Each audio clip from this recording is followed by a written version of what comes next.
Harvested for centuries by Native Americans, few things are more uniquely Minnesotan than wild rice. Growing naturally in cool water lakes and streams of central and northern Minnesota, what's known as wild rice is actually an aquatic grass and the only cereal grain native to North America. In the early 1950s, two brothers became the first farmers to experiment with cultivating the wild rice as a crop. James and Gerald Godward grew wild rice on a 1-acre diked flooded field in north central Minnesota in 1950. By 1958, they had 120 acres of paddies for growing wild rice. Most wild rice was harvested by hand using canoes. As the craft was pushed through the flooded wild rice stands, harvesters, using wooden paddles, bend the stalks over the canoe and beat the plant so ripened seeds fall to the bottom of the canoe. It's time-consuming and painstaking work.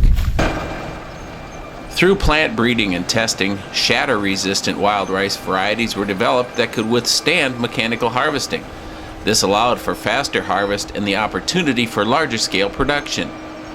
Today, 60 years after his father and uncle became the very first farmers to experiment growing the crop, Minnesota farmer Tom Godward carries on the tradition his family first started. Godward raises several hundred acres of wild rice. Some of the rice is harvested from lakes on his property the way it's been done for centuries, by hand using canoes and wooden paddles. Other paddies are harvested using an airboat that skims along the surface of the shallow ponds, collecting the rice as it goes. The majority of Godward's rice is harvested using modern machinery. In the spring, fields or paddies surrounded by earthen dikes are flooded with about a foot of water. Rice plants will only grow and germinate in flooded soils. The paddies remain flooded until a few weeks prior to harvest. Then the water is allowed to drain, which lets the soil become firm enough to support the weight of the machinery needed to harvest the ripening rice. Combines are outfitted with specialized wooden tracks that help disperse the weight of the machine and its cargo while moving through the muddy fields. The combine cuts the rice stalk and mechanically separates the rice kernel from the rest of the plant.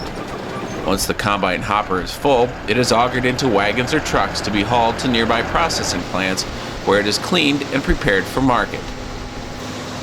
Wild rice has been a dietary staple for natives for thousands of years and has become increasingly popular among today's consumers.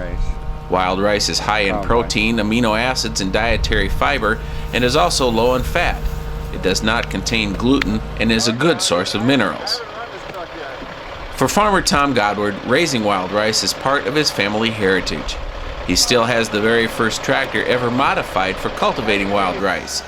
It is a connection to his past, but also a symbol of how wild rice, once harvested only by hand, is now sought after by consumers around the world.